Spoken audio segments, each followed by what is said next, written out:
அவர்களே, கடந்த 24ஆம் தேதி தமிழ்நாட்டை ஒரு அதிர்ச்சிக்கு உள்ளாக்கிய மிக கொடூரமான படுகொலை மதுரை கள்ளிக்குடி அருகே அரங்கேற்றப்பட்டது. தம்பி அழகேசன், அருப்புக்கோட்டை கோவிலாங்குளத்தை சார்ந்த தம்பி அழகேந்திரன் மிக கொடூரமான முறையில் வெட்டி படுகொலை செய்யப்பட்ட அந்த அதிர்ச்சிக்கு பின்னால் இருக்கிற அரசியலை, சாதி வெறியை கண்டித்து இங்கே தொடர்ந்து நாம் இந்த போராட்ட களத்தில் நின்று கொண்டிருக்கிறோம். இந்த போராட்டம் நடத்த வேண்டிய அவசியத்தையும் அல்லது அதனுடைய அரசியலையும் மிக தெளிவாக தோழர் மீதா பாண்டியன் அவர்கள் இங்கே எடுத்து சொன்னார்கள். தமிழ் புலிகள் கட்சி அழகேந்திரனுடைய படுகொலைக்கு நீதி கேட்டு போராடுகிறார்கள் என்பதை தாண்டி இந்த போராட்ட களத்தில், நீதிக்கான இந்த களத்தில் ஜனநாயகத்தை நேசிக்கிற, விரும்புகிற அனைத்து தரப்பினரும் இந்த போராட்டத்தில் பங்கெடுத்திருக்கிறார்கள் என்பதை எடுத்துக்காட்டும் விதமாக இந்த மேடை அமர்ந்திருக்கிறது. அதுதான் மிக முக்கியமான செய்தி என்று தோழர் மீதா பாண்டியன் அவர்கள் இங்கே பதிவு செய்தார்கள். அது ரொம்ப மிக மிக முக்கியமானது. ஏனென்றால் ஒருவேளை இதை செவிமடுத்து கேட்டுக்கொண்டு இருப்பவர்களுக்கு அழகேந்திரன் என்கிற இளைஞன் அருந்ததியர் சமுதாயத்தை சார்ந்தவன், எனவே அருந்ததியர் சமுதாயத்திற்காக போராடி கொண்டிருக்கிற, அந்த சமுதாயத்திலே பிறந்திருக்கிற நாகை திருவள்ளுவனோ தமிழ் புலிகளோ இந்த போராட்டத்தை முன்னெடுத்திருக்கிறார்கள் என்ற தோற்றம் இயல்பாக இங்கே உருவாகலாம். ஆனால் உண்மை அது அல்ல. இன்றைக்கு படுகொலை செய்யப்பட்ட தம்பி அழகேந்திரன் பட்டியல் சாதியில ஒரு பிரிவை சார்ந்தவன், வெட்டி படுகொலை செய்யப்பட்டிருக்கிறான். நீதி வேண்டும் என்று களத்திலே நிற்கிறோம். இதே தமிழ் புலிகள் தான் ஆணவ படுகொலையால், ஆணவ திமிரால், சாதி ஆணவத்தால் படுகொலை செய்யப்பட்ட தம்பி கோகில்ராஜுக்கு இதே மண்ணில் நீதி கேட்டு போராடிய கட்சி தமிழ் புலிகள் கட்சி. இதே சாதி ஆணவத்தால் படுகொலை செய்யப்பட்ட தம்பி சங்கருக்கு நீதி கேட்டு உடுமலைப்பேட்டை பேருந்து நிலையத்தில் போராட்ட களத்தை கட்டி அமைத்தது தமிழ் புலிகள் கட்சி. ஏன் இதை நான் குறிப்பிடுகிறேன் என்று சொன்னால், இந்த படுகொலை எந்த சாதிக்காரர்களுக்கு நேர்ந்தாலும் களத்தில் நின்று போராட வேண்டிய கடமை தமிழ் புலிகள் கட்சிக்கு இருக்கிறது என்பதை அழுத்தம் திருத்தமான புரிதலோடு இந்த இயக்கத்தை நாங்கள் முன்னெடுத்துக் கொண்டிருக்கிறோம் என்பதை இந்த இடத்திலே நான் பதிவு செய்ய விரும்புகிறேன். என் அன்பிற்குரியவர்களே, கோவிலாங்குளம் பகுதியை சார்ந்த தம்பி அழகேந்திரன் படுகொலை செய்யப்பட்ட அந்த கொடூரத்தை மனசாட்சியுள்ள எந்த மனிதனும் கடந்து போய்விட முடியாது. அதைத்தான் தோழர் எவிடன்ஸ் கதிர் அவர்கள் தனக்கே உரித்த ஒரு வேதனையோடு பதிவு செய்தார்கள். அவருக்கு 25 ஆண்டு கால 30 ஆண்டு கால இந்த மனித உரிமை செயல்பாட்டிலே ஒரு அனுபவம் இருக்கிறது. அந்த அனுபவத்திலே நான் எத்தனையோ கொலைகளை பார்த்திருக்கிறேன். ஆனால் இது போன்ற ஒரு கொலையை நான் பார்க்கவில்லை. இதை பார்க்கிற போது, கேட்கிற போது நெஞ்சம் பதறுகிறது என்று தன்னுடைய ஆதங்கத்தை பதிவு செய்தார்கள். அதை இங்கே நான் மீண்டும் ஒரு முறை சுட்டிக்காட்ட விரும்புகிறேன். தம்பி அழகேந்திரன் கடத்தப்பட்டு, பொய் சொல்லி ஏமாற்றப்பட்டு, அழைத்து செல்லப்பட்டு, கம்மாய் கரையோரம் மிக கொடூரமான முறையில் ஏறத்தாழ 2-3 மணி நேரம் ஒரு இளைஞனை, 21 வயதே நிரம்பிய இளைஞனை நிர்வாணப்படுத்தி இருக்கிறார்கள். நிர்வாணப்படுத்தியதோடு மட்டுமல்லாமல் ஆயுதங்களால் பிறப்புறுப்பிலே சூடு போட்டு இருக்கிறார்கள், காயப்படுத்தி இருக்கிறார்கள். அந்த வலிக்கு பிறகு ஒரு இளைஞனை உடம்பு வேறு கழுத்து வேறு என்கிற விதத்திலே தலையை தனியாக துண்டித்து, தலை வேறு முண்டம் வேறு என்று கிடக்க செய்திருக்கிறார்கள். இந்த அளவிற்கு நிர்வாணப்படுத்தி, பிறப்புறுப்பை சேதப்படுத்தி, தலையை தனியாக துண்டித்து கொலை செய்கிற அளவிற்கு அழகேந்திரன் என்ன குற்றம் இழைத்தான் என்பதுதான் இந்த மக்கள் மன்றத்திலே நாம் வைக்கக்கூடிய கேள்வியாக இங்கே நாம் எழுப்ப வேண்டிய கேள்வியாக இருக்கிறது. அழகேந்திரன் செய்த குற்றமாக கொலை செய்தவர்கள் சொல்லி இருக்கிற காரணம் அழகேந்திரன் காதலித்திருக்கிறான். அழகேந்திரன் காதலித்தது குற்றமா என்று சொன்னால் அழகேந்திரன் காதலித்தது குற்றம் அல்ல. பிறப்பிலே சக்கிலியனாக பிறந்த ஒருவனுக்கு அவனுக்கு மேலே இருக்கிற தேவேந்திர வேளாண் சமுதாயத்தை சார்ந்த பெண்ணை காதலிக்க அவனுக்கு என்ன திமிர் இருக்கும், என்ன துணிச்சல் இருக்கும் என்று தன்னுடைய சாதி பற்று என்கின்ற பெயரால் சாதிய வன்மத்தை கக்கி இருக்கிறார். என் அன்பிற்குரியவர்களே, இந்த கொலை அல்லது இந்த கொலைக்கான காரணம் என்பது சாதிய அமைப்பு முறையில் அது பிற்படுத்தப்பட்டவர்கள், மிக பிற்படுத்தப்பட்டவர்கள், பட்டியல் சாதியை சார்ந்தவர்கள், அதற்கு அடியில் இருக்கிற பழங்குடியினர் சாதிகள் என்று சொல்லப்பட்டிருக்கிற இந்த அமைப்பு முறையை தாண்டி பட்டியல் சாதிக்குள்ளே தேவேந்திர வேளாளர்கள், அதற்கு கீழே ஆதி திராவிடர்கள், அதற்கு கீழே அருந்ததியர்கள் என்கின்ற நிலை இருக்கிறது. அந்த நிலை இன்றைக்கும் தொடர்கிறது. அந்த சாதிய அமைப்பு முறையிலே தேவேந்திர குல வேளாளர்களுக்கு கீழானவர்கள் என்கின்ற சாதிய மனநோய்தான் இந்த படுகொலைக்கு காரணமாக இருக்கிறது. அழகேந்திரன் காதலிப்பதன் மூலமாக பட்டியல் சாதியில இன்னொரு சாதியினுடைய கௌரவம் பாழாகிவிட்டது என்கிற ஆணவத்தோடு இந்த கொலையை செய்திருக்கிறார்.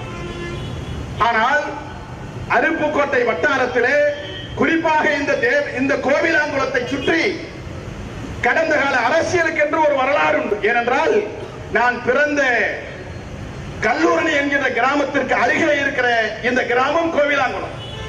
எனக்கும் கோவிலாங்குளத்திற்கும் நீண்ட நெடிய தொடர்பு இருக்கிறது. நாங்கள் எல்லாம் 10ஆம் வகுப்பு 11ஆம் வகுப்பு படிக்கிற காலத்திலே அங்கிருக்கிற சாதிய கொடுமைகளை எல்லாம் கண்டு அடக்குமுறைக்கு எதிராக போராட வேண்டும் என்று தெருவுக்கு வருகிற போது அங்கிருக்கிற அரசியல் சூழ்நிலை என்பது மிக முக்கியமான ஒன்றாக கருதி அதை நான் நினைவுபடுத்த விரும்புகிறேன். என்றால் அதைத்தான் தனக்கே உடுத்த பாணியிலே தோழர் பொன் முருகேசன் அவர்கள், வழக்கறிஞர் முருகேசன் அவர்கள் மிக தெளிவாக எடுத்து சொன்னார்கள். 20 ஆண்டுகளுக்கு முன்பாக இன்றைக்கு நம்முடைய மக்களுடைய நிலை என்னவாக இருக்கிறது என்பதை அவர் அழகாக எடுத்து சொன்னார். அப்படி வளர்கிற காலத்திலே தான் இந்த அருப்புக்கோட்டை வட்டாரத்திலே ஆதிக்க சாதிவரினுடைய கோரப்புரியில சிக்கிக் கொண்டிருக்கிற இந்த பட்டியல் சாதி மக்களுக்காக பல தலைவர்கள் களமாடினார்கள்.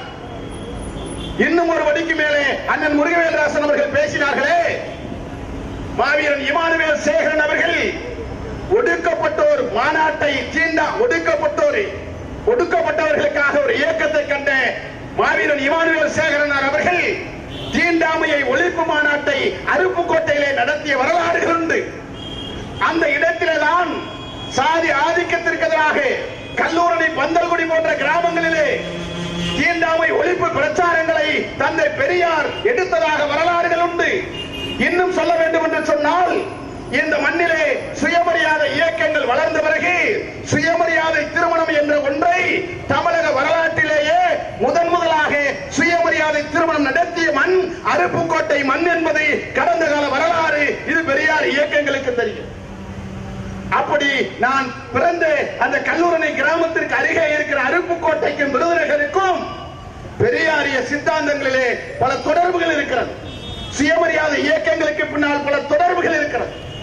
அப்பேற்பட்ட பண்படுத்தப்பட்ட பூமியிலே தான் தேவேந்திர குல வேளாளர்களும், ஆதி திராவிடர் சமுதாயத்தை சார்ந்தவர்களும், அருந்ததிய சமுதாயத்தை சார்ந்தவர்களும் ஏறத்தாழ பேருக்கு சொல்லவில்லை, அண்ணன் தம்பிகளாக இல்லை, மாமன் மச்சான்களாக அருப்புக்கோட்டை வட்டாரத்திலே நாங்கள் களமாடிய வரலாறுகள்.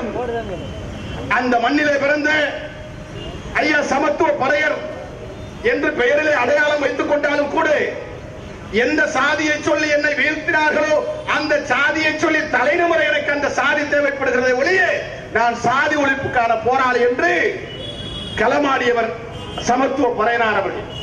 அந்த இடத்திலே தான் தியாகி இமானுவேல் பேரனுடைய மூத்த தலைவர் ஐயா சண்முகவேல் அவர்கள் அந்த வட்டாரத்திலே இணைந்து களமாடினார். ஐயா சமத்துவம் அவர்கள் பிறப்பால் பறையர் சமுதாயத்தை சார்ந்தவர். சண்முகவேல் அவர்கள் பிறப்பால் தேவேந்திர வேளாளர் சமுதாயத்தை சார்ந்தவர்கள். ஆனால் இவர்கள் சாதி ஒழிப்பு போராளிகள் என்பது வேறு. இந்த இரண்டு சமூகத்தினுடைய பிரதிநிதியாக வலம் வந்த அவர்கள் அந்த வட்டாரத்திலே நாம் தேவேந்திர வேளாளராக இருக்கிறோம், ஆதிதிராவிடராக இருக்கிறோம், அருந்ததியர் சமுதாயத்தை சார்ந்த பிரதிநிதிகள் இங்கே வேண்டும் என்று அவர்கள் அருந்ததியர் மக்கள் மத்தியிலே களமாடினார்கள். அருந்ததியர் மக்கள் வசிக்கிற அந்த கிராமங்களிலே சமத்துவ படையினார் கால்விடாத இடங்கள் கிடையாது. சண்முகவேல் ஐயாவினுடைய பாதங்கள் படியாத கிராமங்களே கிடையாது. அப்படி அந்த அரசியலை முன்னெடுத்த பகுதியிலே தான் கல்லூரணி கிராமத்திலே ஐயா சண்முகவேல் அவர்களும் ஐயா சமத்துவ பறையனார் அவர்களும் நான் 9ஆம் வகுப்பு 10ஆம் வகுப்பு படித்துக் கொண்டிருந்த காலத்திலே கல்லூரணியிலே நடந்த அந்த சாதி கொடுமைக்கு எதிராக களமாடுகிற போது அவர்கள் என்னை அடையாளம் காணுகிறார். ஒடுக்கப்பட்ட சமூகத்திலே ஒரு இளைஞனாக ஒரு சிறுவனாக இருக்கிற இவனுக்கு ஆத்திரம் வருகிறது, கோபம் வருகிறது, படிக்கிறான், கேள்வி சரியாக இருக்கிறான் என்று என்னையும் அந்த போராட்ட களத்தில் இழைத்துக் கொண்டு சண்முகவேல் ஐயா அவர்களும் சமத்துவம் அவர்களும் நானும் 3 பேரும் சேர்ந்து ஒடுக்கப்பட்ட மக்களாக இருக்கிற தேவேந்திர மக்கள் மத்தியிலும் ஆதிதிராவிடர் மக்கள் மத்தியிலும் அருந்ததியர் மக்கள் மத்தியிலும் இணையாக கால்வதித்து களமாடிய வரலாறுகளை இன்றைக்கு நான் நினைத்து பார்க்கிறேன் தோழர்களே. அப்படி பதித்த மண்ணிலே தான் கோவிலாங்குளம் என்கிற கிராமம் மிக முக்கியமானது. அதே கோவிலாங்குளத்திலே தான் தேவேந்திர வேளாளர் சமுதாயத்தை சார்ந்த அண்ணன் செல்லம் அவர்கள் இருக்கிறார் என்று நான் கருதுகிறேன். அந்த கோவிலாங்குளத்திலே தான் அருந்ததியர் சமுதாயத்தை சார்ந்த அக்கா கீதா என்று நினைக்கிறேன் கலா, கோவிலாங்குளத்தை சார்ந்த கலா அருந்ததியர் சமுதாயத்தை சார்ந்தவர். அதே கோவிலாங்குளத்தில் பறைய சமுதாயத்தை சார்ந்த இன்றைக்கு தலையாரியாக இருக்கிறார் கருப்பசாமி என்று கருதுகிறேன். ஒரு கோவிலாங்குளம் என்கின்ற ஊரிலேயே தேவேந்திர வேளாளர் சமுதாயத்தை சார்ந்த செல்லும், அருந்ததியர் சமுதாயத்தை சார்ந்த கலா, பறைய சமுதாயத்தை சார்ந்த கருப்பசாமி என்று 3 பேரும் இணைந்து அந்த வட்டாரத்தில் களமாடினார்கள். அவர்களுக்கு சமத்துவம் அவர்களும் நானும் சண்முகவேல் அவர்களும் இன்றைக்கும் பல கிராமங்களிலே இந்த அரசியலை விதைத்திருக்கிறோம். இன்றைக்கும் கூட என்ன நடக்கிறது? அதே கோவிலாங்குளத்திலே அழகேந்திரன் படுகொலை செய்யப்பட்டிருக்கிறான். அந்த கோவிலாங்குளத்தினுடைய அமைப்பு முறை என்பது வேறு. கல்லூரணியிலே பட்டியல் சாதியில் இருக்கிறவர்களுக்கு காலனி வீடு வழங்குகிறார்கள் என்று சொன்னால் அருந்ததியர்களுக்கு அதற்கு அடுத்து தேவேந்திர வேளாளர்களுக்கு என்று அடுத்தடுத்து போடுவாங்க. ஆனா கோவிலாங்குளத்தில் ஒரு வீடு பறையர் வீடு இருக்கும், அடுத்த வீடு சக்கிலியர் வீடு இருக்கும், அடுத்த வீடு தேவேந்திர வேளாளர் வீடா இருக்கும். இப்ப இந்த அழகேந்திரன் படுகொலை செய்யப்பட்டிருக்கிறானே, இந்த இளைஞன் வீடுக்கு இடதுபுறம் தேவேந்திர சமுதாயத்தை சார்ந்தவருடைய வீடு, வலதுபுறம் தேவேந்திர சமுதாயத்தை சார்ந்தவருடைய வீடு, எதிர்புறம் ஆதிதிராவிட சமுதாயத்தை சார்ந்தவருடைய வீடு. அழகேந்திரனுடைய பாதிக்கப்பட்ட அந்த குடும்பத்தை ஆறுதல் சொல்லுகிறோம். எங்களை பார்க்க வந்தவர்கள் அருந்ததியர்கள் மட்டுமல்ல, தேவேந்திர வேளாளர் சமுதாயத்தை சார்ந்த இன்னும் ஜனநாயக சக்தியில் அங்கிருக்கிற பெண்கள் எல்லாம் திரண்டு வந்து எங்கள் ஊர் பேரையே எடுத்து விட்டானே. கோவிலாங்குளம் எப்படி ஒற்றுமையாக இருந்த ஊர், நாங்கள் எல்லாம் அண்ணன் தம்பிகளாக மாமன் வச்சனாக பழகி கொண்டிருந்த கிராமத்தில் கரும்புள்ளியாக்கி விட்டானே இந்த பிரபாகரன். அவன் எங்க ஊரை சார்ந்தவன் கிடையாது, கோவிலாங்குளத்தை சார்ந்தவனே கிடையாது. கோவிலாங்குளத்திலே இப்படி எல்லாம் நாங்கள் பழகவில்லையே. இன்றைக்கும் மாலை நேரத்தில் ஒரு வீட்டிலே இருந்து குழம்பு அடுத்த வீட்டுக்கு போகிற முறை, அந்த வீட்டிலே இருக்கிற குழம்பு இந்த வீட்டுக்கு வருகிற அந்த கிராம கட்டமைப்பு இன்றைக்கும் இருக்கிற கிராமம் கோவிலாங்குளம். அப்படி மாமன் மச்சன்களாக அண்ணன் தம்பிகளாக இருந்த அந்த கோவிலாங்குளம் கிராமத்தின் மீது ஒரு கரும்புள்ளியை வீசிவிட்டார் என்று அந்த பகுதியில் இருக்கிற ஜனநாயக சக்தி இன்றைக்கும் நம்மோடு நின்று கொண்டிருக்கிறார். அது அந்த மக்கள் மட்டுமல்ல, இன்றைக்கு மேடையில் வீட்டிருக்கிற தலைவர்கள் மீதா பாண்டியன் அவர்கள் அந்த இணக்கம் என்கின்ற பெயரில், அது ஒருங்கிணைப்பு என்கின்ற பெயரில் வெளிப்படையாக சொன்னார்கள். தலைவர் பாஸ்கர் அவர்களோ, பனை ராஜ்குமார் அவர்களோ, வழக்கறிஞர் பொன் முருகேசன் அவர்களோ, அண்ணன் சூகா முருகவேல்ராஜன் அவர்களோ, அண்ணன் இன்குலாப் அவர்களோ, அண்ணன் விஜயன் அவர்களோ, இவர்கள் எல்லாம் இந்த மேடையிலே தேவதாஸ் போன்ற தோழர்களை மேடையிலே ஏற்றிருக்கிறோம் என்பதைத்தான் அவர் ஒருங்கிணைப்பு என்று சொன்னார்கள். நான் காலையில இன்குலாப் அவர்களுக்கு இந்த போராட்டத்தை நினைவுபடுத்த போது சொன்னேன். அவர் கூட சொன்னார், விடுதலை சிறுத்தைகள் சார்பிலே ஏற்கனவே தோழர்கள் இருக்கிறார்களே என்றார்கள்.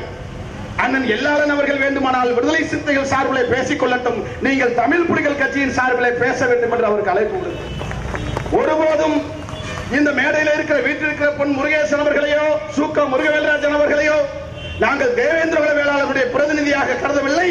அவர்கள் ஜனநாயகத்துடைய பிரதிநிதிகள், சமூக நீதிக்கான பிரதிநிதிகள் என்பதைத்தான் இன்றைக்கும் நாங்கள் நெஞ்சிலே நிறுத்திக் கொண்டிருக்கிறோம்.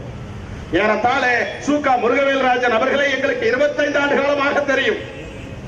நாங்கள் இளைஞர்கள் அரசியல் தேர்வை எடுக்கிற காலத்தில் இருந்து பல்லர் பறையர் சக்கிலியர் ஒற்றுமையை பேசி பேசி கதறி கதறி இந்த 3 பேருக்குமான ஒற்றுமைக்கு என்ன சாத்தியம், எதை வேண்டுமானாலும் செய்யுங்கள், கலப்பு திருமணங்கள் வேண்டுமா முதலில் செய்யுங்கள் என்று இன்றைக்கும் 25 ஆண்டுகளுக்கு முன்பாக எந்த குரலை முழங்கினாரோ அந்த குரலை 25 ஆண்டு காலமாக இன்றைக்கு வரைக்கும் முழங்கிக் கொண்டிருக்கிற ஒரு தலைவனாக அண்ணன் முருகவேல்ராஜன் அவர்கள் நாங்கள் பார்த்தோம். இப்படிப்பட்ட இந்த அரசியலுக்கு பின்னால் தான் கோவிலாங்குளத்தை சாராத பிரபாகரன் என்பவர் இந்த படுகொலையை செய்திருக்கிறார். இந்த படுகொலைக்கு இன்னும் அரசு எந்த நடவடிக்கையும் எடுக்கவில்லை என்று சொன்னார். நாங்கள் கிராமத்திற்கு போகிற போது அழகேந்திரனுடைய தாய் தகப்பனாரை பார்க்கிறோம்.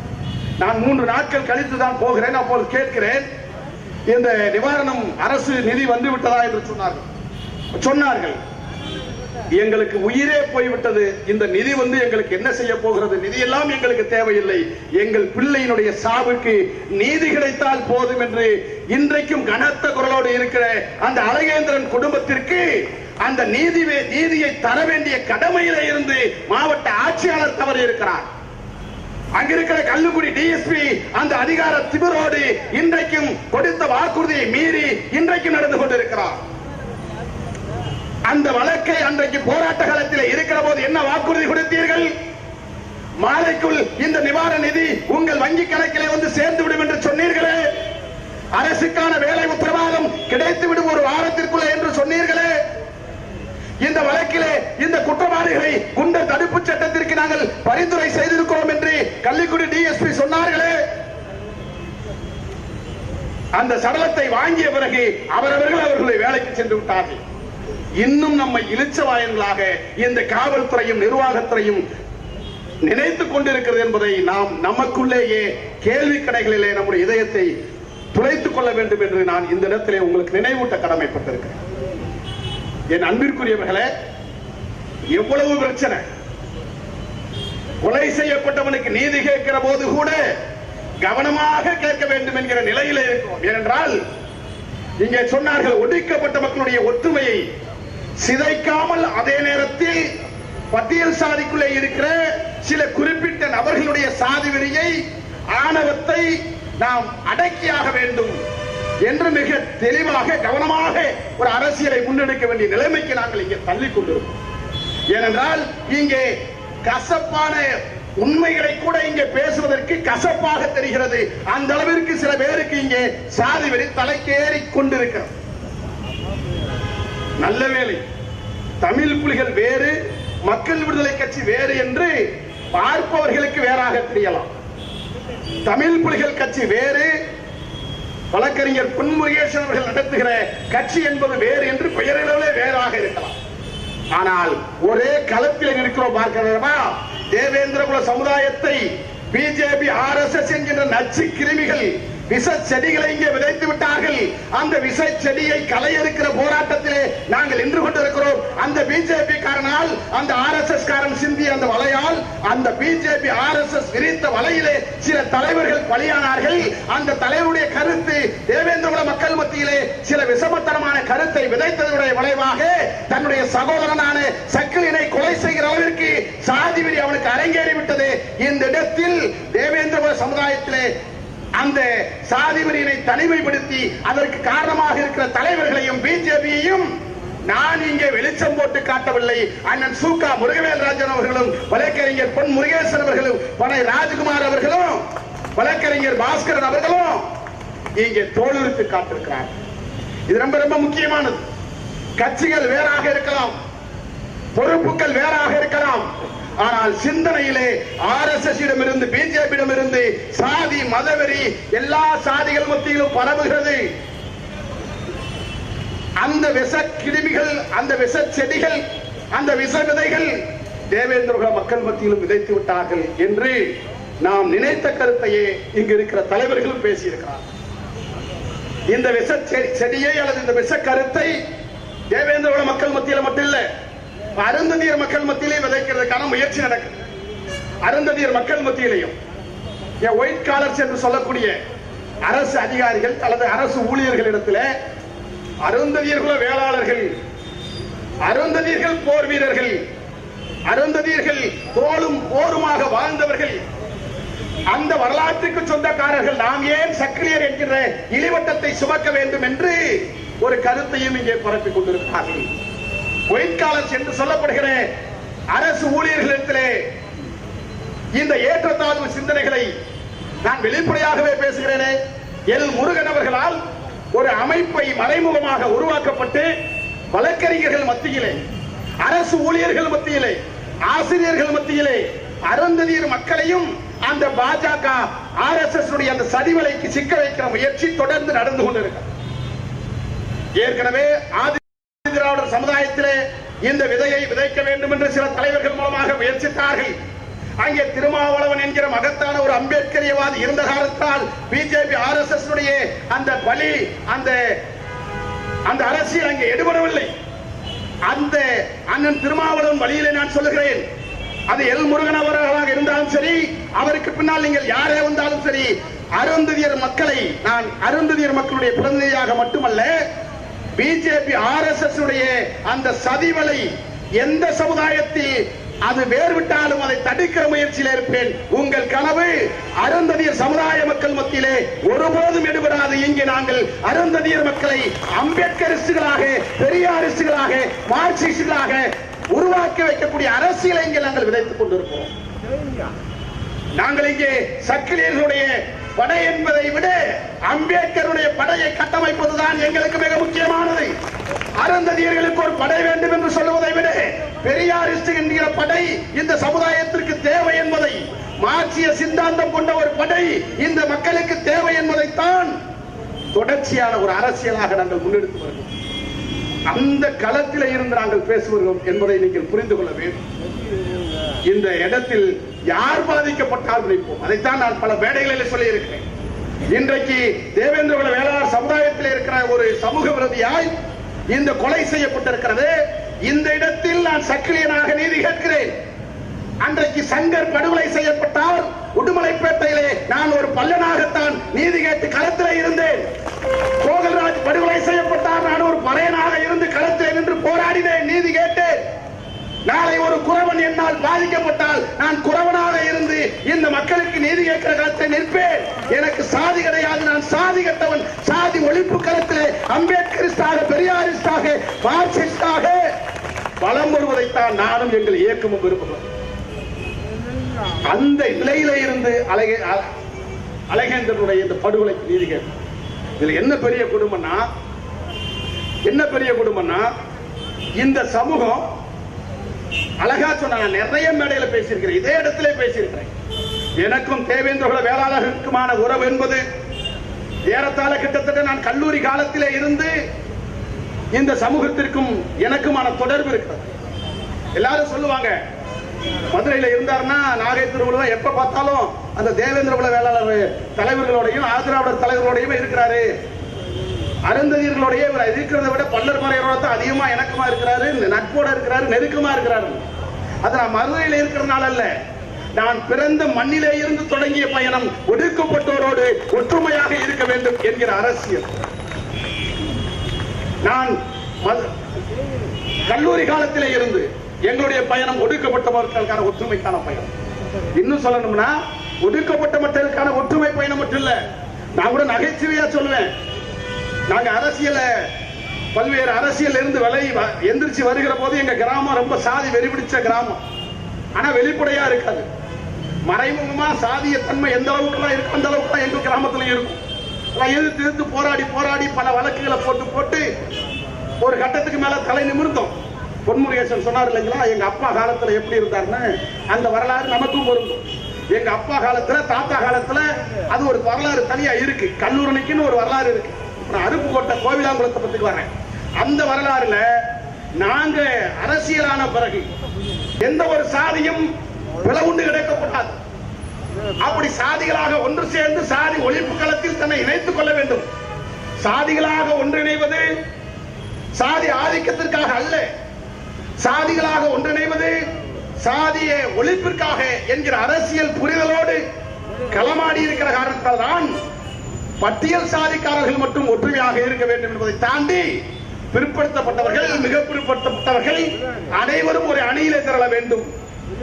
எனவேதான் நாங்கள் இந்த சுயமரியாதை அரசியலை இன்னும் வெளிப்படையாக ஒருவேளை பிரிக்க வேண்டும் என்று சொன்னால் பார்ப்பனர்கள், பார்ப்பனர் அல்லாதோர் என்கிற ஒரு இயக்கம் இங்கே உருவெடுத்தது. அது கூட பார்ப்பனியத்துக்கு எதிரானதுதான், பார்ப்பனர்களுக்கு எதிரானது கிடையாது.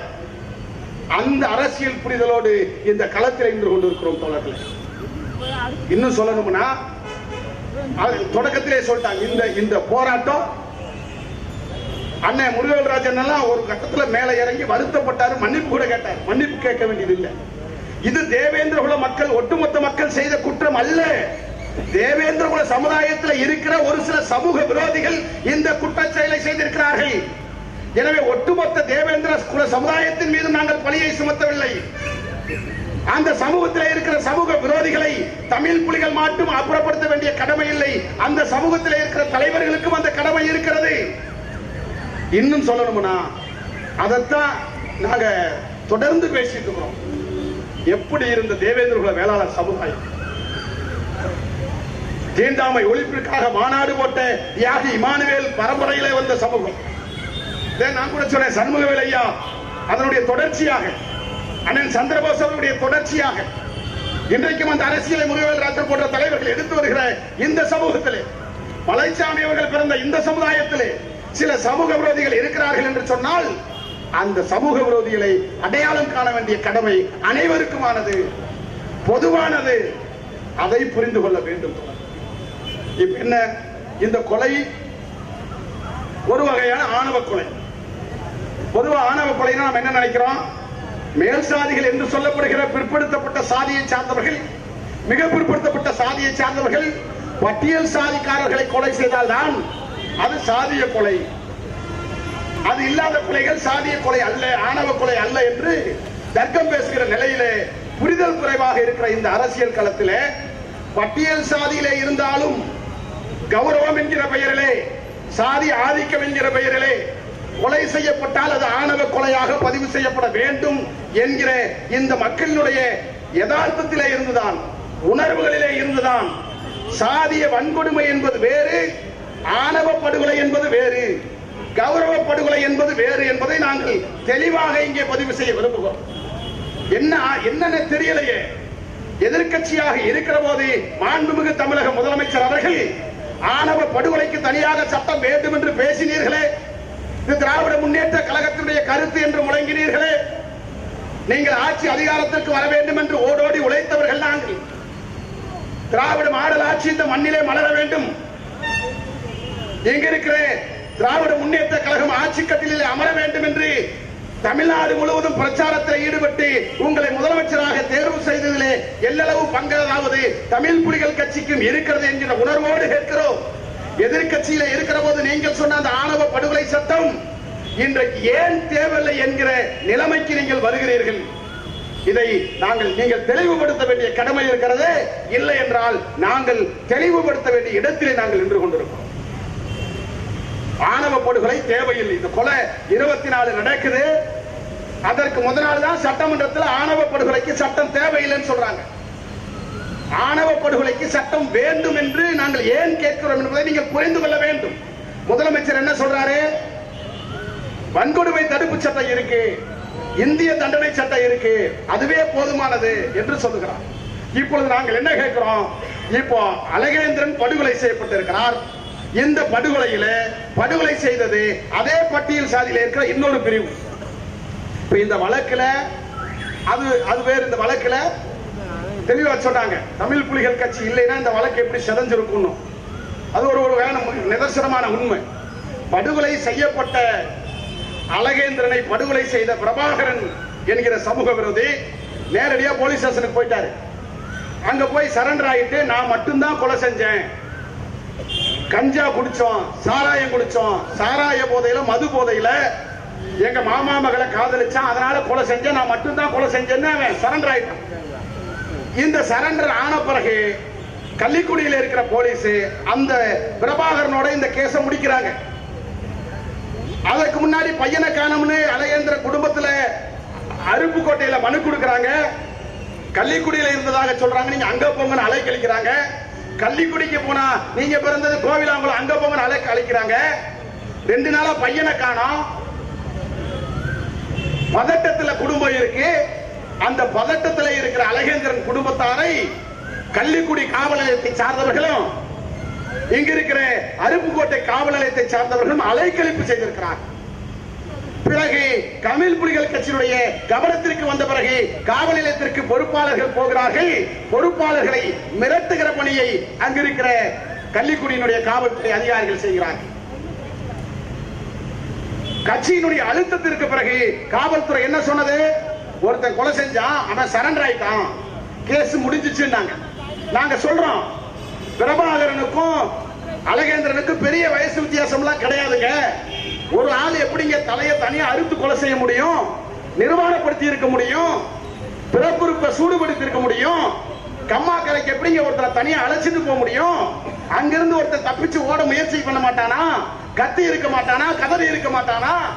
நீங்க போலீஸ் தானே, படிச்சுதானே இந்த வேலைக்கு வந்தீங்க.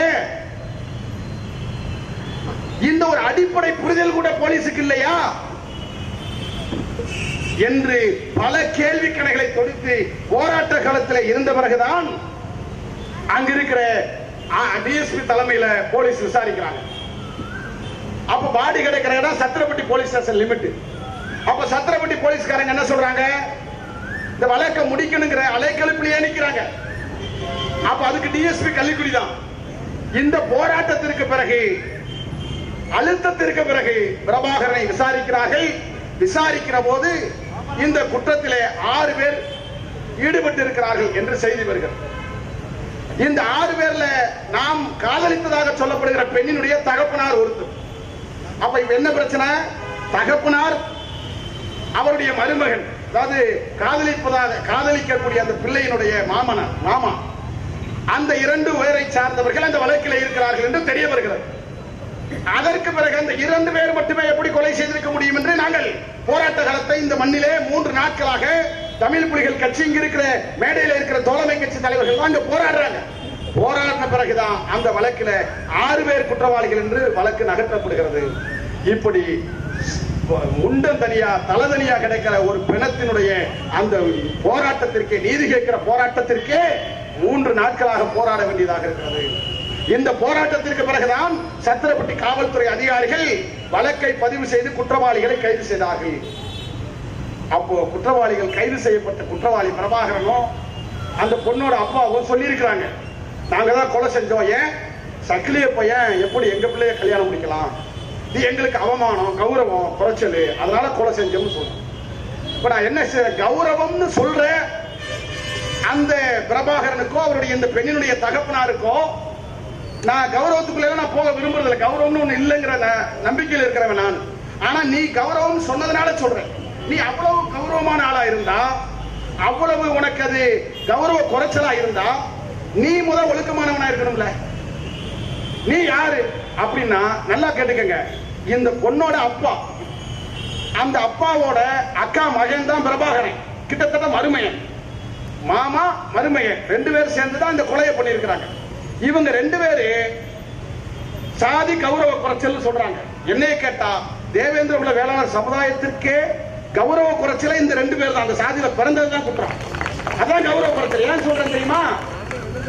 இந்த கொலையை மட்டும் செய்யல, இந்த கொலைக்கு சில நாட்கள் முன்பாக, சில மாதங்களுக்கு முன்பாக அருப்புக்கோட்டைக்கும் பாலவனத்துக்கு இடையில அங்க ஒரு ஆணும் பெண்ணும் கம்மாக்கரையில வேலை பார்த்துட்டு போயிருக்கிறாங்க இருசக்கர வாகனத்துல. அந்த ஆணும் பெண்ணும் இருசக்கர வாகனத்தில் கம்மாய்க்கரை வழியாக கடந்து போகிறார்கள் என்பதை தெரிந்து கொண்டு இந்த கொலை வழக்கில் இருக்கிற இந்த பெண்ணுடைய தகப்பனார், அவனுடைய அக்கால் மகன் பிரபாகரன் என்கிற மருமகன் 2 பேரு அவனோட இந்த கேஸ்ல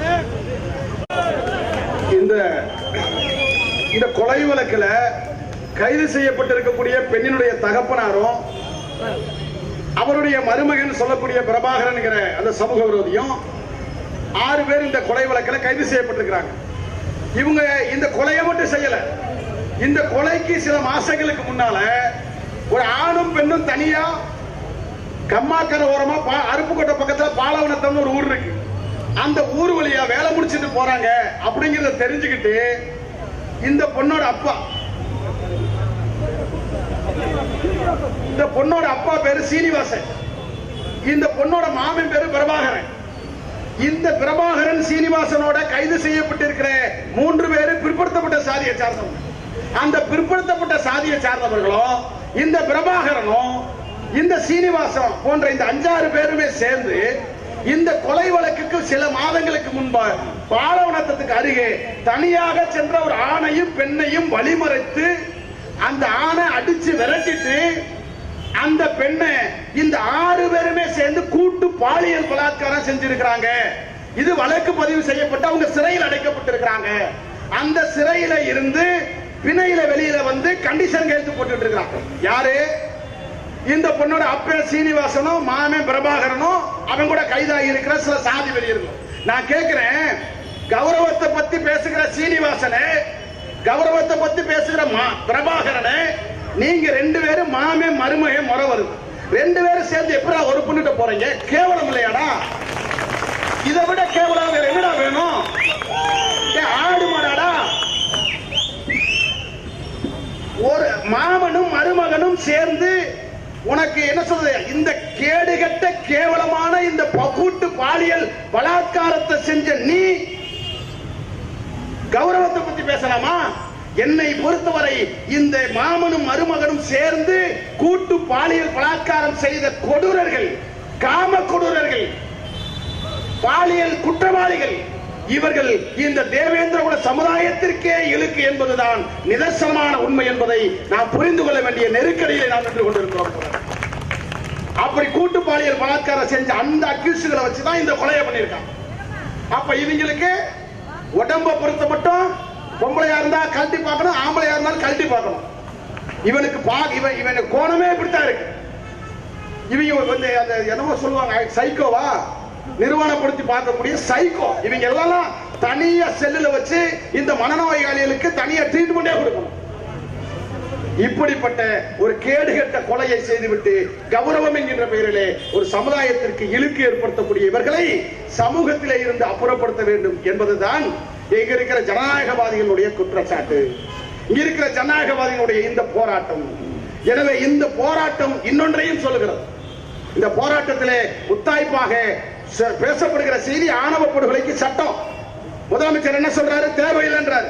இப்ப 2 செய்தி. இந்த மேடையில் இருக்கிற கௌசல்யா ஆணவ படுகொலையால பாதிக்கப்பட்டவங்க, இந்த மேடையில் இருக்கிற அழகேந்திரனுடைய அம்மா ஆணவ கொலையால பாதிக்கப்பட்டவங்க. கௌசல்யா கொலை வழக்கில் கொலை செய்யப்பட்டது சங்கர் என்கிற தேவேந்திரகுல வேளாளர் சமுதாயத்தை சார்ந்தவர். அதனால அங்க SC/ST ஆக்ட் போட்டு வன்கொடுமை தடுப்பு சட்டத்தின் அடிப்படையில் அந்த வழக்கு நடந்துச்சு. இப்ப இங்க அழகேந்திரனுடைய கொலையில 3 பேர் பிற்படுத்தப்பட்ட சாதிக்கார இருந்ததுனால இந்த வழக்கு வன்கொடுமை தடுப்பு சட்டத்தில் போராட்டத்திற்கு பிறகு சேர்க்கப்பட்டு வன்கொடுமை தடுப்பு சட்டத்தின் அடிப்படையில் இந்த வழக்கு நடக்குது. இப்போ இந்த வழக்கில் காதலித்ததாக சொல்லப்படுகிற அந்த பட்டியல் சாதி பெண்ணை சார்ந்த சொந்தக்காரங்க மட்டுமே, பிற்படுத்தப்பட்ட சாதிக்கார அந்த சமூக விரோதிகள் இல்லாமல் இவர்கள் மட்டுமே கொலை செய்திருந்தால் கொலை செய்ததும் கொலை செய்யப்பட்டதும் ஒரே பட்டியல் சாதி, SC/ST ஆக்ட் பொருந்தாது. அங்கே கௌசல்யாவையும் சங்கரையும் கொலை செய்ய போது கௌசல்யா இறந்து சங்கர் பிழைத்திருந்தால், கௌசல்யா கொலை செய்யப்பட்டிருந்தால் கொலை செய்யப்பட்ட கௌசல்யாவும் கொலை செஞ்ச அவங்க சொந்தக்காரங்களும் ஒரே சாதி, SC/ST ஆக்ட் பொருந்தாது. அப்போ SC/ST ஆக்ட் இல்லாம சாதி ஆணவம்ங்கிறது வேற. சாதி ஆணவம்ங்கிறது ஒரே சாதியை சார்ந்த பெற்றோர்களோ உறவினர்களோ அந்த சாதி தலைவர்களோ அந்த சாதியை சார்ந்தவர்கள் கொலை செய்வது. அது பட்டியல் சாதியிலும் நடக்கும், பிற்படுத்தப்பட்ட சாதியிலும் நடக்கும், மிக பிற்படுத்தப்பட்ட சாதிக்குள்ள நடக்கும், சாதிக்குள்ளேயே சாதி நடக்கும், சொந்தக்காரங்களுக்குள்ளேயே அது நடக்கும். அண்ணன் தங்கச்சியை கொல்லுவான், அப்ப மகளை கொல்லுவான், அம்மா மகளை கொல்லும். எத்தனை பிள்ளைங்க தூக்கு போட்டு செத்துருக்காங்க, எத்தனை பேர் கிணத்துல விழுந்து செத்துருக்காங்க. இதெல்லாம் கிணத்துல விழுந்து செத்தது அல்ல, தூக்கு போட்டு செத்தது அல்ல, மருந்து குடித்து செத்தது அல்ல, பெற்றோர்களால், உறவினர்களால், சகோதரர்களால் துன்புறுத்தப்பட்டு கொலை செய்யப்பட்டது. இந்த கொலையைத்தான் நாங்கள் ஆணவ கொலை என்று சொல்லுகிறோம். எனவே இங்க இருக்கிற தமிழ்நாடு அரசு, அதனுடைய அரசினுடைய பொறுப்பில் இருக்கிற முதலமைச்சர் மு க ஸ்டாலின் அவர்கள் வன்கொடுமை தடுப்பு சட்டம் என்பது வேறு, இந்திய தண்டனை சட்டம் என்பது வேறு, ரெண்டிற்கும் வேறாக சாதி ஆணவத்தோடு கௌரவத்தோடு நடக்கிற கொலைகள் தமிழகத்திலே ஆண்டிற்கு 70-80 கொலைகள் நடக்கிறது. உங்கள் புள்ளி விவரங்களிலே வேண்டுமானால் அது குறைந்திருக்கலாம். ஆனால் ஆண்டிற்கு 50 கொலைகள் 60 கொலைகள் நடந்தேறிக் கொண்டே இருக்கிறது. இந்த கொலைகளை தடுக்க வேண்டும் என்று சொன்னால் ஆணவ படுகொலைக்கு தனியாக சட்டம் வேண்டும் என்பதுதான் இங்க இருக்கிற ஜனநாயகவாதிகளுடைய குரலாக இருக்கிறது. இந்த ஆணவ படுகொலையை பத்தி பேசிட்டாலே, காதல் கௌரவ கொலைகளை பத்தி பேசிட்டாலே ஏதோ அது தாழ்த்தப்பட்ட சாதிக்கார பிரச்சனை அப்படின்னு நினைக்கிறான். ஏதோ அது எஸ்சி எஸ்டிக்கான சம்பந்தப்பட்ட பிரச்சனைன்றான். இல்ல, ஆணவ படுகொலை என்பது, சாதிய படுகொலை என்பது எல்லா சாதியிலுமே இருக்கிற பெண்கள் சம்பந்தப்பட்டது. இன்னும் சொல்ல வேண்டும் என்று சொன்னால் ஆணவ படுகொலை சட்டத்தை நாங்கள் ஏன் கேட்கிறோம் என்று சொன்னால் பட்டியல் சாதி மக்களுக்கு அல்ல, பிற்படுத்தப்பட்ட சாதி மக்களுக்காக அல்ல, எல்லா சாதியிலும் இருக்கிற பெண்கள் தான் விரும்பியவரை திருமணம் முடிக்கிற அந்த சுய உரிமை இருக்கிறது. அந்த பெண்ணடிமைத்தனத்தை ஒழிக்க வேண்டும் என்று சொன்னால் இந்த ஆணவ சட்டம் வேணும். இந்த ஆணவ படுகொலையால், கௌரவ படுகொலையால் பாதிக்கப்படுவது பெண்கள். அது எந்த சாதி பெண்ணாக இருந்தாலும் சரி. ஏன்னா எல்லா சாதியிலும் இந்த கொலை நடக்குது இல்ல. அப்ப இந்த பிரச்சனை பெண்கள் சம்பந்தப்பட்டது. ஏன் இந்த ஆணவத்தை, இந்த கௌரவத்தை இவர்கள் நிலைநிறுத்த விரும்புகிறார்கள்? அதான் ரொம்ப முக்கியம். அது ரொம்ப ரொம்ப முக்கியமானது. இந்த ஆணவம் என்கின்ற பெயரால், கௌரவம் என்கின்ற பெயரால் பெண்களை யாரும் காதலிக்க கூடாது என்று செய்துவிட்டால் அந்த சமூக கட்டமைப்பை பாதுகாத்து விடலாம். சொந்த சாதியிலே கல்யாணம் முடிக்கணும் ஏன் சொல்றான்? அந்த சாதி பெருமையை காப்பாற்றணும். ஒரு சாதி இன்னொரு சாதியோட கலக்காம இருந்தா அவனுக்கு கௌரவம் போச்சுன்னு நினைக்கிறேன். ஆனா இவனுக்கெல்லாம் வரலாறே தெரியல. ஒண்ணு தெரிஞ்சுக்கங்க, இப்ப கலக்காம எந்த சாதியும் இல்ல, இதுக்கு முன்னாடி கலக்காம எந்த சாதியும் கிடையாது. கலப்பு என்பது பிறப்பிற்கு முன்பும் நடந்தது, பிறப்பின் அடிப்படையில் நடந்தது, இதுக்கு முன்னாடி நடந்துச்சு, இப்ப நடக்குது, நாளைக்கு நடக்கும். இந்த சாதிக்கார பையன் இந்த சாதிக்கார பெண்ணோட சேரக்கூடாது என்கிற இந்த பிற்போக்கு கருத்து இருக்கல்லவா, இந்த கருத்தை எந்த மூடர்களாலும், எந்த வலதுசாரிகளாலும், எந்த முட்டாள்களாலும் தடுத்து நிறுத்த முடியாது. இது காதல் என்பது இயங்கியல் முறை, இது அறிவியலுக்கு உட்பட்டது. ஆண் பெண்ணை காதலிப்பது இயல்பு. இதை போட்டு திற போட்டு மறைக்கிறான். இது கொஞ்சம் பேர் கிளம்பி இருக்கான். இந்த சினிமாக்காரன் கட்சி நடத்துறவெல்லாம் ஒரு சங்கத்தை உருவாக்குறான். ஒரு சாதி கிட்ட இப்ப நாங்கெல்லாம் தமிழ் புலிகள் ஒரு கட்சி நடத்துறோம். இந்த கட்சியை நடத்துறதுக்கு அல்லது இந்த கட்சியை நிலைநிறுத்துவதற்கு அல்லது உருவாக்குவதற்கு அல்லது விரிவுபடுத்துவதற்கு அப்படி ஒன்று சொன்னா போதும். நான் ஒரு செகண்ட் என் மானமிகு சக்கிலியர் படைகளே அணிதிரளுங்கள், சக்கிலியன் ஆண்ட சாதியாக இருந்தான், சக்கிலியன் வாள் எடுத்தான், சக்கிலியன் போர் புரிந்தான், என் இளம் சக்கிலிய சிங்கங்களே வாருங்கள், சக்கிலியர்களுக்கு ஒரு படை கட்டுவோம் சொன்னா போதும், ஊர் ஊரா வந்துருவான், ஊர் ஊரா வந்துருவான். நாங்கள் அப்படிப்பட்ட படைகளை கட்டவில்லை. நீ இந்த இயக்கத்திற்கு சக்கிலியனாக வராதே, பல்லனாக வராதே, பறையனாக வராதே, சாதியின் பெயரால் இந்த இயக்கத்திற்கு வராதே என்று சொல்லுவதோடு மட்டுமல்ல, இந்த மண்ணில் அம்பேத்கரிய பெரியாரிய கருத்துக்களை கட்சி சிறுசா இருந்தாலும் பரவாயில்லை, தமிழ் புலிகள் இந்த அரசை நெருக்கடிக்கு உள்ளாக்குகிற அல்லது அந்த அரசை அசைச்சு பார்க்கிற அளவுக்கு பெரிய கட்சி இல்லாம இருக்கலாம், எங்கிட்ட இருக்கிற படைபலம் கம்மியா இருக்கலாம், எங்கிட்ட இருக்கிற அந்த வீரர்கள் புலிகள் எண்ணிக்கையில் வேணுமான குறையா இருக்கலாம். ஆனால் என் புலிக்கு படைக்கு பின்னால் இருக்கிற எல்லோரும் எண்ணிக்கையில் குறைந்தாலும் லட்சியத்தில் வானுயர் அளவிலே உயர்த்த பறக்க விடுவார்கள். அது ரொம்ப முக்கியம். என் கட்சியில பெரிய பெரிய பணக்காரன் இல்லாம இருக்கலாம், மிட்டா மிராஸ் இல்லாம இருக்கலாம், ஆனால் என் கட்சிக்காரன் சாதாரண ஒரு ஒன்றிய செயலாளர் அம்பேத்கரை பத்தி பேசினா, பெரியாரை பத்தி பேசினா இங்க ஒருத்தர் வாதம் பண்ண முடியாது. அப்படி நான் வளர்த்ததுனாலதான் அந்த சத்திரப்பட்டியில முட்டா பயிலுக்கு 4 போலீஸ்காரன் இருக்கான் பாருங்க, அவனையே கேள்வி கேட்கிற அளவிற்கு அம்பேத்கரிஸ்டாக நான் இருந்த காலத்தில்தான் இந்த கொலைக்கு நீதி கிடைத்தது. பேரையூர்ல டிஎஸ்பி அந்த அம்மாவை நல்லாதுன்னு சொல்றாங்க, வழக்கு விசாரணை பார்க்கிறேன். இல்லைன்னா 10ஓட 1 10ஓட இது 1 சேர்த்து அந்த அம்மாவையும் சேர்த்து பட்டியல் ஏற்றிடும். ஏன்னா இங்க காக்கி சட்டை போட்டாலே அவனுக்கு ஒரு பெரிய அவன் ஒரு ஆணவம் செய்யறான். இது இந்த ஆணவ கொலை மாதிரி அவன் ஒரு ஆணவ துன்புறுத்தல் பண்றான். போனா உட்கார சொல்றதுல எங்க மாவட்ட செயலாளர் போன் போடுறாரு. சார் என்ன சார் பேரையூர் ஸ்டேஷன்ல இந்த மாதிரி கொலை விழுந்திருக்கிறோம், என்ன நடவடிக்கை எடுத்திருக்கீங்கன்னா, நீ யாரு, ஒப்பன் பேர் என்ன, கோத்தா பேர் என்னன்னு அவன் கேட்கிறான். அவன் நினைச்சான் நம்ம காக்கி சட்டை போட்டிருக்கோம், நம்ம கேட்டா அவன் பயந்துருவாங்க. இவன் எங்க அப்பன் பேர் இதுரா, ஒப்பன் பேர் என்ன கேட்டான். எங்க அப்பன் பேர் மாடசாமி, ஒப்பன் பேர் என்ன, எங்க அத்தா பேர் கிருஷ்ணமா, கோத்தா பேர் என்னன்னு கேட்டான் பாருங்க. அவன் போன கட் பண்ணிட்டான். எதுக்கு இந்த வீராப்பு, எதுக்கு வீராப்பு? போலீஸ்காரன் நீ சட்டை போட்டா மட்டும் நீ பெரிய ஆள் கிடையாது ராஜா, உனக்கு சம்பளம் போடுற எஜமா நான் தான் உன்னை விட பெரிய ஆள். அதை புரிஞ்சுக்கணும். நீ சாப்பிடும் போது சோத்தல சக்கிலிய பையன் உழைப்புன்னு பார்க்கணும், பரப்பைய பல்ல பையனோட உழைப்புன்னு பார்க்கணும். சும்மா சோறா பார்க்க கூடாது. அது என் காசு இருக்கு. ஒரு திமுரு இந்த சேட்டெல்லாம் வர வேண்டியதை வச்சுக்கணும். நான் வெறும் சக்கிலியனா கிடைக்கும் போது நீ அடிச்ச அடி வாங்கினேன். இப்ப நான் புலி அனுப்பேன், உன்னை அடிப்பேன். கடந்த நாள் பேப்பரை பழகி மாதிரி அங்க விருதுநகர் கலெக்டர் ஆஃபீஸ் கிட்ட ஒரு போலீஸ்காரன் நிப்பாட்டினான். மறுநாள் போலீஸுக்கு தர்மடி. நாங்கெல்லாம் போலீஸ் எழுதி போட்டாலே ஓடுற காலம் இருந்துச்சு எங்க அப்பன் தாத்தா காலத்துல. இப்ப எங்களை பார்த்து போலீஸ் ஓடுற காலம், அது ரொம்ப முக்கியம். அதனால இந்த கரட்டல் உருட்டல் இந்த பேச்சு இதெல்லாம் வேற எங்கேயாவது வச்சுக்கணும். ஏன்னா நான் அரசியலா இருந்ததுனால தானே ஒரே ஒருத்தனோட கேஸ் முடிய போறது 6 பேர் ஆக்கி இருக்கிறேன். அடுத்து உன்னை குண்டாசு போட வைப்பேன். நீ காசு எனக்கு ஏன் பிச்சை காசு, என் காசை நீ வச்சிருக்க ராஜா கலெக்டர்.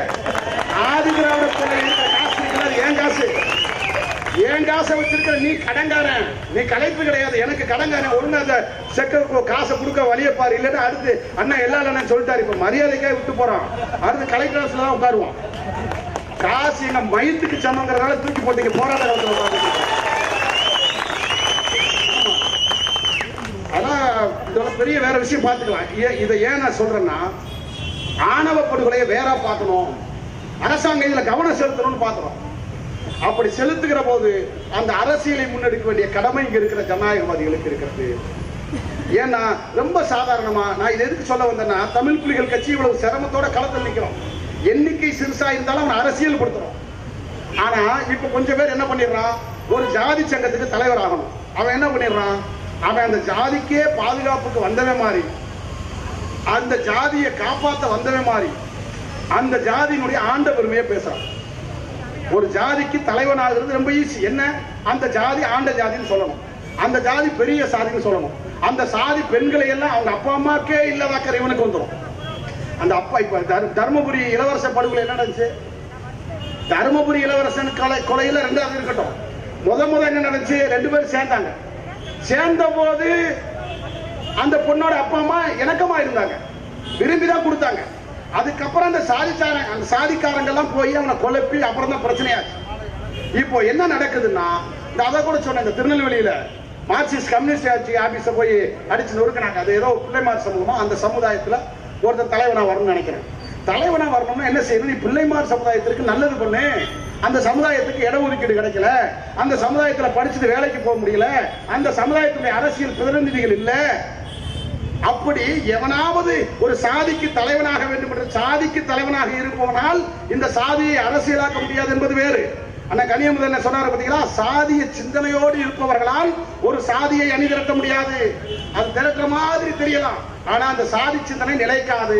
இந்த சமுதாயத்தை பெரிய அளவில் அரசியலாக எடுத்து செல்ல முடியாது. ஒருவேளை அந்த சாதிக்கு நீ தலைவனாக வர வேண்டும் என்று சொன்னால் கூட அந்த சமுதாயத்தில் இருக்கிற மக்களுக்கு பிரச்சனைகளை நீ முன்னின்று போராடு, சமூக நீதிக்காக போராடு, இடஒதுக்கீடுக்காக போராடு, கல்விக்காக போராடு, பொருளாதார முன்னேற்றத்திற்காக போராடு. அதெல்லாம் செய்ய மாட்டான். இவன் தலைவனாக நேரா போய் எங்க சாதி பிள்ளைக அங்க ஆண்ட சாதி எங்க சாதி பிள்ளைய நீ கட்டலாம்னு ஒருத்தர் ரோட்டுக்கு வந்து அவன் தலைவன் அவனா நினைச்சிட்டு இருக்கான். தலைவனாகிறதுக்கு தகுதியே கொலை பண்ணணும், எந்தாவது பொம்பளை பிள்ளைய சேர்ந்தா அதை பிரிச்சு வைக்கணும். தலைவனுக்கு வேலை பாருங்க, பிரிச்சு வைக்கிற வேலை. இவையெல்லாம் கலெக்டர் ஆஃபீஸ்ல உட்கார்ந்துட்டு வேற வேலை பார்க்கலாம். இப்படித்தான் தலைவர்களாக உருவெடுக்கிறாங்க. இப்ப இந்த சமுதாய தலைவராக பொழப்பு தளப்புக்கு சினிமாக்கு வர்றாங்க பாருங்க. இந்த நடிகர் ரஞ்சித்னு ஒருத்தன், அவன் பாத்தீங்கன்னா லட்சக்கணக்கான பேர் தகுந்த மாதிரி அவன் ஒரு படத்தை எடுத்து வச்சுக்கிட்டு அவன் ஒரு விஷத்தை கக்குறான். நான் எல்லாம் பேசி பெரிய ஆக்க விரும்பல, அவெல்லாம் ஒரு ஆளே கிடையாது. இன்னும் அந்த படத்தை விட்டுருந்தாலே அதுவே வந்துட்டு போயிருக்கும். நான் என்னை கூட கேட்டாங்க, என்ன அந்த கவுண்டம்பாளைய படத்துக்கு நீங்க எதுவுமே எதிர்ப்பு தெரிவிக்கிறேன். எதிர்ப்பு தெரிவிக்கிற அளவுக்கு அது படமும் பிரச்சனை இல்லை, அவனும் ஒரு பெரிய ஆள் கிடையாது. அதை நான் சொன்னேன், ஒண்ணுமே இல்லை. ஏன்னா இந்த மக்களுக்கு நான் ஏன் சொல்றேன், திமிரோட சொல்லல, ஆணவத்தோட சொல்லல. எனக்கு தெரியும் தமிழ்நாடு பெரியாரால் பண்படுத்தப்பட்ட பூமி. சாதி வெறியர்களை தமிழ்நாடு அப்புறப்படுத்தும். ரஞ்சித் போன்ற சாதி வெறிகளை தமிழ்நாட்டு மக்களை அப்புறப்படுத்துவார்கள். சாதி வெறி சினிமாக்களை இந்த மக்கள் புறக்கணிப்பார்கள். எவ்வளவு பெரிய விஷயத்தை கேட்கிறான். நான் செய்தி நேரத்தை அறிமுகம் முடிக்கிறேன். இதுல ஒரே ஒரு விஷயம் தான். இயக்குனர் மாரி செல்வராஜ் ஒரு செய்தி அழகா பேசியிருப்பார். இந்த சினிமாவுக்கு சினிமா என்னைய தேர்வு செய்யல, நான் தான் இந்த சினிமாவை தேர்வு செஞ்சிருக்கிறேன் அப்படின்னு அவர் சொல்லிட்டு ஒரு செய்தியை சொல்லுவாரு. நான் ஏன் சினிமாவை தேர்வு பண்ணேன்னா, இங்கே எதையெல்லாம் புனிதம் என்று கற்பிக்கப்பட்டிருக்கிறதோ அதெல்லாம் புனிதம் இல்லை என்பதை உடைத்து சினிமாவின் மூலமாக நான் காட்டுவேன் அப்படின்னு சொன்னார். அந்த கருத்து எங்களுடைய கருத்து. ஏன்னு கேட்டீங்கன்னா, இந்த சாதி வெறியர்கள் எல்லாம், இந்த ஆணவ கொலைகாரர்கள் எல்லாம் எந்த சாதியில இருந்தாலும் இவெல்லாம் எதை நினைக்கிறான், பெண்ணை புனிதம் நினைக்கிறான். பெண்கள் புனிதமானவர்கள். அடே, பெண்களை புனிதமா நீ பார்க்க வேணாம், மனுஷியாவே பார்த்தா போதுமே. உன்னை போல 2 கைகளும் கால்களும் இருக்கிற, உணர்வுகளும் இருக்கிற சக மனுஷி புனிதமா அவன் சொல்லுவான். இப்ப நான் கோயம்புத்தூர் பக்கம் போயிட்டல, இப்ப மேற்கு மண்டலத்தை பெரிய அரசியல். சாமி பொம்பளை பிள்ளைகள சாமின்றான். சாமின்னு கூப்பிட்ட என்ன அர்த்தம், அத்தோட இந்த வீட்டை விட்டு வெளியே போகாதுன்னு அர்த்தம் சொல்லுவான். மேற்கு மண்டலத்தில் சொல்றான், தென் மாவட்டம் மாதிரி வட மாவட்டம் மாதிரி எல்லாம் கிடையாதுங்க. மேற்கு மண்டலத்தில் எந்த பிரச்சனையுமே கிடையாது, ரொம்ப அமைதியா இருக்கிற பூமி. அப்படின்னா என்ன அர்த்தம், கொல்ல போய் வெளியே தெரியாமலே செத்துக்கிட்டு இருக்கான்னு அர்த்தம். போய் கிணத்துல சாகுறவன் அது பூரா அதுல சாகுறது தான் சொல்லுவான். இந்த பேசுறதுக்கு கூட நாங்க மரியாதையா ஏனுங்க வாங்க போங்க தாங்க நாங்க கூப்பிடுவோம், அவ்வளவு நாங்க நல்லவங்கன்னுவோம். அந்த ஏனுங்கன்னு கூப்பிடுறான்ல, அந்த ஏனுங்கன்னு ஒரு ஏதோ ஒரு சாதிக்கார, அந்த ஏனுங்கிறவன் எங்கேயுமே மாதாரிய போய் ஏனுங்க மாதாரின்னு கூப்பிட மாட்டேங்கிறான். அந்த கோயம்புத்தூர்ல ஏனுங்கன்னு கூப்பிடுறது மரியாதையா, அந்த ஏனுங்க ஏன்டா மாதாரிய கூப்பிட மாட்டேங்கிற? அந்த ஏனுங்க கூட ஒரு சாதி அமைப்பு முறை, கட்டமைப்பு முறை.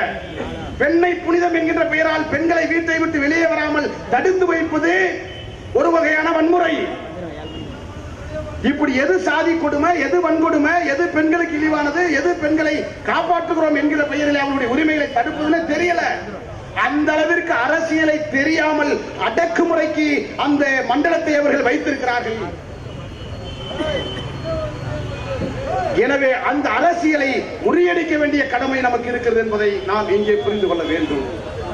எனவேதான் இந்த அரசியல் தெளிவு நமக்கு வேண்டும், இந்த அரசியல் புரிதல் நமக்கு வேண்டும். இந்த அரசியல் தெளிவோடு, இந்த புரிதலோடு தான் ஆணவ படுகொலை என்பது வேறு, இந்திய தண்டனை சட்டம் என்பது வேறு, வன்கொடுமை தடுப்பு சட்டம் என்பது வேறு என்கிற புரிதலோடு இந்த இடத்திலே ஆணவ படுகொலையை தடுப்பதற்கு புதிதாக சட்டம் வேண்டும் என்று நாங்கள் இங்கே உரைக்க முழக்கமிடுகிறோம். தமிழக முதலமைச்சர் அவர்களே, நீங்கள் சட்டமன்றத்திலே ஆணவ படுகொலைக்கு சட்டம் தேவையில்லை என்கிற அந்த கருத்தை நீங்கள் திரும்ப பெற வேண்டும். எங்களுடைய கோரிக்கையை நீங்கள் மறுபரிசீலனை செய்ய வேண்டும். இங்கே அண்ணன் கனியமன் அவர்கள் பேசியதை போல இங்கே விடுதலை சிறுத்தைகள் கூட்டணியில இருந்து விமர்சனங்களை சந்திக்கிறார்கள். நாங்கள் உங்களுக்கு தோழமையாக இருந்து களப்பணியாற்றுகிறோம் என்றால் எங்கள் மீதும் விமர்சன கணைகள் உண்டு. ஆனால் விமர்சனங்களை எல்லாம் தாண்டி எப்படி நாங்கள் விடுதலை சிறுத்தைகளோடு நெருக்கமாக இருக்கிற போது, மூவேந்தர் புலிப்படையோடு நெருக்கமாக இருக்கிற போது எங்கள் மீது எப்படி விமர்சனம் வருகிறதோ, அதை கடந்து ஒடுக்கப்பட்டோர் ஒற்றுமைக்காக களத்தில் நிற்கிறோமோ, அதை போல திமுகவை ஆதரிக்கிற போதும் எங்கள் மீது விமர்சனம் வருகிறது. அதையும் திமுக குறைந்தபட்சம் பெரியாரிய இந்த சமூக நீதி அரசியலை முன்னெடுத்து வரும் என்கிற அந்த அடிப்படையிலே விமர்சனங்களை நாங்கள் எதிர்கொண்டு வருகிறோம். எங்களுடைய உணர்வுகளை புரிந்து கொண்டு சாதிய ஆணவ படுகொலைக்கு எதிராக தனியாக ஒரு சட்டம் இயற்ற வேண்டும் என்பதை இந்த நேரத்திலே அழுத்தம் திருத்தமாக பதிவு செய்து கொண்டு, தமிழகத்திலே குறிப்பாக தென் மாவட்டங்களிலே சாதி கொலைகள் தொடர்ந்து கொண்டே இருக்கிறது. குறிப்பாக ஒடுக்கப்பட்ட மக்களுக்காக போராடுகிற போராளிகள் எல்லாம் கொலை செய்யப்படுகிறார்கள். அது ரவுடிகளுக்கு இடையே நடக்கிற கொலைகள் என்று மறைமாற்றுகிறார்கள். போராளிகள் கொலை செய்யப்படுவதை தடுப்பதற்கு தமிழக அரசு உரிய நடவடிக்கை எடுக்க வேண்டும். தென் மாவட்டங்களிலே தொடர்ந்து இருக்கிற இந்த சாதிய படுகொலைகள் சாதிய படுகொலைகள் என்பது இன்றைக்கு சென்னை தலைநகரில் இருக்கிற பட்டியல் சாதி மக்களுக்காக, ஒடுக்கப்பட்ட மக்களுக்காக போராடிய அண்ணன் ஆம்ஸ்ட்ராங் அவர்கள் தலைநகர் சென்னையிலேயே அவருடைய வீட்டு அருகிலேயே கொலை செய்யப்பட்டிருக்கிறார். கொலைகள் தென் மாவட்டத்திலே, வட மாவட்டங்களிலே, தமிழகம் முழுவதும் அங்கொன்றும் இங்கொன்றுமாக அதிகமாக நடந்து இன்றைக்கு சென்னை தலைநகரிலேயே ஒடுக்கப்பட்ட மக்களுக்கான போராளிக்கே பாதுகாப்பு இல்லாத நிலை இருக்கிறது. எனவே பட்டியல் சாதி தலைவர்கள் இந்த மக்களுக்காக போராடுகிறார்கள். அவர்களை பாதுகாக்க அவர்களுக்கு துப்பாக்கி ஏந்திய காவல்துறை பாதுகாக்கும், ஆயுதங்கள் வைத்துக் கொள்கிற உரிமையும் தர வேண்டும் என்கிற கோரிக்கையும் அரசு பரிசீலனை செய்ய வேண்டும். இந்த கொலைகள் எல்லாம் நடப்பதற்கு அடிப்படை காரணம் ஒன்று இருக்கிறது. அந்த காரணத்தை நீங்க தெளிவா புரிஞ்சுக்கணும். என்ன காரணம்னா, முதல்ல கொலை செஞ்சவன் வழக்குல வந்துடுறான். அதனால ஒரு வழக்கு 2 வழக்குக்கு மேல அவனால தாக்கு பிடிக்க முடியாம குடும்ப செதறதுன்னு சொல்லி மனமாற்றமாக கூட வாய்ப்பு இருக்கு. ஆனால் இன்றைக்கு தமிழகத்திலே கடந்த சில ஆண்டுகளாக கொலை செய்கிற யாருமே கொலை கேஸ்ல சிக்கிறதே இல்லை. ஏன்னா கொலைகள் யார் செய்யணுமோ அவன் பணத்தை கொடுத்து கூலிப்படையை நியமிச்சிடறான். கூலிப்படை கொலையை செஞ்சுட்டு போயிடுறான். எவன் செய்ய சொன்னானா அவன் சரண்டர் ஆயிடுறான். இப்போ என்ன பிரச்சனை? அந்த கூலிப்படை கைது செய்யப்படவே இல்லை. இந்த கூலிப்படை என்ன செய்யுது? இவன் காசை வாங்கி அவனை கொலை செய்யுது, அவன் காசை வாங்கி இன்னொருத்தனை கொலை. ஆக கூலிப்படை கலாச்சாரம் அதிகமாகிறதுதான் தமிழகத்திலே கொலைகள் அதிகமாக நடப்பதற்கு காரணம். எனவே சரண்டர் அடைபவர்களை விசாரித்து யாரை வைத்து இந்த கொலை செய்தாய், எந்த கூலிப்படை இந்த கொலைக்கு பின்னால் இருந்தது என்பதை அடையாளம் கண்டு கூலிப்படை கலாச்சாரத்தை ஒழித்தால் மட்டும்தான் தமிழகத்திலே கொலை கலாச்சாரத்தை ஒழிக்க முடியும் என்கிற அடிப்படையிலே கூலிப்படை கலாச்சாரத்தை ஒழிக்க தமிழக அரசு முன்வர வேண்டும். பட்டியல் சாதி தலைவர்களுக்கு பாதுகாப்பு வழங்க வேண்டும். ஆணவ படுகொலை தடுக்க சட்டம் வேண்டும். அழகேந்திரன் குடும்பத்திற்கு நீதி வேண்டும் என்கிற இந்த கோரிக்கையை இந்த போராட்டத்தின் வாயிலாக தொடங்கி இருக்கிறோம். இந்த போராட்டம் அண்ணன் முருகவேல் ராஜன் அவர்கள் விரும்பியதை போல, அண்ணன் மீதா பாண்டியன் அவர்கள் விரும்பியதை போல இது எச்சரிக்கை போராட்டம் தான். இந்த இணக்கமான இந்த ஒற்றுமை பேர் அமைப்பு என்பது, இந்த கூட்டு அமைப்பு என்பது, இந்த பிணைப்பு என்பது இந்த போராட்டத்திற்காக உருவானதல்ல. அண்ணனே சொல்லிட்டார், எங்களுடைய இயக்கத்தினுடைய கொடியை அறிமுகப்படுத்தியதே அண்ணன் மாவீரன் பசுபதி பாண்டியன் அவர்கள் தான். இன்றைக்கு இந்த கொடி பட்டொலி வீசி பறக்கிறது என்று சொன்னால் இந்த கொடியை அறிமுகப்படுத்தியவர் அண்ணன் பசுபதி பாண்டியன் அவர்கள். இந்த கொடி என்பது எங்களை, அவருடைய அரசியலை, அவருடைய அந்த தியாகத்தை நினைவுபடுத்தக்கூடிய கொடியாக தமிழ்நாட்டில் தமிழ் புலிகள் கட்சி கொடியை அறிமுகப்படுத்துறது அண்ணன் பசுபதி பாண்டியன். கொடி எந்த நாள் அறிமுகப்படுத்தணும்? மொழிப்போருக்காக முதலிலே மடிந்த நடராசன் தாளமுத்து, எல்லாரும் தாளமுத்து நடராசன் சொல்லுவாங்க. நடராசன் தாளமுத்து மறைந்த ஜனவரி 15ஆம் நாள் தான் எங்கள் கொடி அறிமுகம் செய்யப்பட்டது. அண்ணன் பசுபதி பாண்டியன் அவர்களால் அறிமுகம் செய்யப்பட்டது. எங்கள் இயக்கத்துடைய முதல் கொடி இந்த மதுரை மாநகர் கரும்பாலையில ஏற்றினோம். அது தாமிரபரணி படுகொலை செய்யப்பட்ட நாள். அந்த தியாகிகளுடைய வீர வணக்கம் செலுத்தும் விதமாக எங்கள் முதல் கொடி வானுயர பறந்தது. இன்றைக்கு தமிழ்நாட்டில் பறக்கிறது. அது தாமிரபரணி போராளிகளை நினைவுகூரும், அண்ணன் பசுபதி பாண்டியனை நினைவுகூரும். தாளமுத்து நடராசன் என்கிற வரலாறை மாற்றி நடராசன் தாளமுத்து என்கிற அவருடைய தியாகத்தை நினைவோற்றும், ஒடுக்கப்பட்ட மக்களுக்காக களமாடிய அன்றைக்கு தொடங்கிய ஆம்ஸ்ட்ராங் அண்ணன் வரை இன்னும் இந்த களத்தில் இருக்கிற அத்தனை மக்களுடைய ஒற்றுமைக்காக தமிழ் புலிகள் கட்சி என்றைக்கும் அம்பேத்கரிய பெரியாரிய மார்க்சிய சித்தாந்தத்தில் மிக நேர்த்தியாக களமாடும் என்று சொல்லி இந்த போராட்டத்திற்கு வந்திருக்கிற அத்தனை தலைவர்கள், இந்த தலைவர்களை எல்லாம் பார்க்கிற போதுதான் எங்கே நாம் தனிமைப்பட்டு விடுவோமோ, எங்கே இந்த சமூகம் வீழ்த்தப்பட்டு விடுமோ, புறக்கணிக்கப்பட்டு விடுமோ. இந்த சமுதாயத்தை தட்டி கேட்க தமிழ் புலிகள் மட்டும்தானே இருக்கிறது. இதை விட்டால் வேறு நாதியிலே என்று நாங்கள் கலங்கிக் கொண்டிருக்கிற போது, ஏங்கிக் கொண்டிருக்கிற போது, இந்த பிரச்சனை தமிழ் புலிகளுக்கான பிரச்சனை அல்ல, இது அருந்ததியர்களுக்கான பிரச்சனை அல்ல, அனைவருக்குமான பிரச்சனை, எங்கள் பிரச்சனை என்று மேடையிலே நம்மோடு களம் கோர்த்து நிற்கிறார்களே. இந்த ஒற்றுமை என்பது இந்த சமுதாயத்தை அரசியல் அதிகாரத்தை நோக்கி நகற்றுவதற்கு உந்துதலாக இருக்கும் என்று சொல்லி இந்த கரத்தை பிடிப்போம், அரசியல் அதிகாரத்தை நோக்கி நகர்வோம், அம்பேத்கர் பெரியார் மார்க்சிய வழியில் தொடர்ந்து பயணிப்போம் என்று சொல்லி ஒரே ஒரு கோரிக்கை, ஒரே ஒரு எச்சரிக்கை இந்த கூட்டத்தின் வாயிலாக நான் சொல்லிக் கொள்வது ஒரே ஒரு செய்திதான். அழகேந்திரன் ஒன்றை சொல்லிவிட்டு போயிருக்கிறான். கொலை செய்யப்பட்டு கிடக்கிறான், தலை தனியாக உடல் தனியாக சிதறி கிடக்கிறான், நிர்வாணப்படுத்தப்பட்டு கிடக்கிறான். இவனை போல ஏற்கனவே செத்தவர்கள் உண்டு. இது அழகேசனோடு முடிவதும் அல்ல. நாளை யாருக்கேனும் நடக்க வாய்ப்பு இருக்கிறது. எனவே இந்த சமூகத்தின் மீது நடக்கிற இந்த அநீதிக்கு எதிராக உடனடியாக களத்திலே நிற்பதற்கு உனக்கு தமிழ் புலிகளை தவிர நாதி இல்லை என்பதை புரிந்து கொண்டு, நாதியற்ற மக்களே நீங்கள் தமிழ் புலிகளாய் அணிதிரளுவது அவசியம். அதுதான் நம்மை பாதுகாக்கும் என்று சொல்லி இந்த ஆர்ப்பாட்டத்தை நிறைவு செய்கிறேன். நன்றி.